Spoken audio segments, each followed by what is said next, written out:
ఒక షాప్ అతనికి కస్టమర్కి మధ్య సంభాషణ.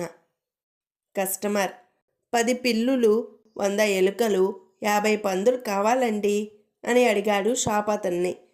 షాప్ అతను: ఒక్కసారిగా ఇన్ని కావాలంటే కష్టం, అయినా ఎందుకు అడుగుతున్నారు అని అడిగాడు. కస్టమర్ ఇలా చెప్పాడు: మా ఇంటి ఓనరు మీరు ఉన్న ఫలంగా ఇల్లు ఖాళీ చేయాలి. మీరు ఈ ఇంట్లోకి వచ్చినప్పుడు ఇల్లు ఎలా ఉండేదో అలానే ఉండాలి ఇల్లు అని ఆర్డర్ జారీ చేశారండి అని చెప్పాడు. డాక్టర్కి పేషెంట్కి మధ్య సంభాషణ. డాక్టర్: మిమ్మల్ని డిశ్చార్జ్ చేశారు, మీరు ఇంటికి వెళ్ళవచ్చు అని చెప్పాడు పేషెంట్తో. పేషెంటు: ఇంకా ఎక్కడి ఇల్లు? అది అమ్మి మీ బిల్లు కట్టాను కనుక ఇక్కడే ఉంటాను అని అన్నాడు డాక్టర్తో. భార్యాభర్తల మధ్య సంభాషణ. తాగుబోతు భర్తను ఎలాగైనా దారికి తేవాలనుకుంది భార్య.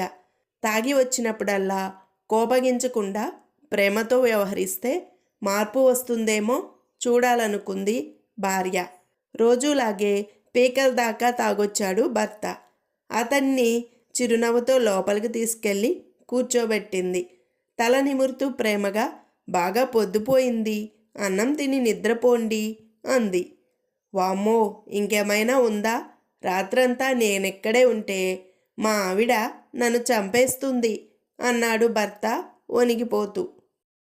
ఇద్దరు ఇరుగు పొరుగు ఆడవాళ్ళ మధ్య సంభాషణ.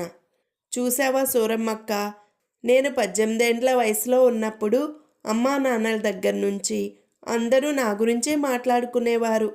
నాకు 40 పడి వచ్చాక ఎవరు నా గురించి అనుకున్నా పట్టించుకోవడం మానేశాను. అయితే మరి నీ బాధ దేనికంటావు అంది 80 సంవత్సరాల సూరమ్మక్క.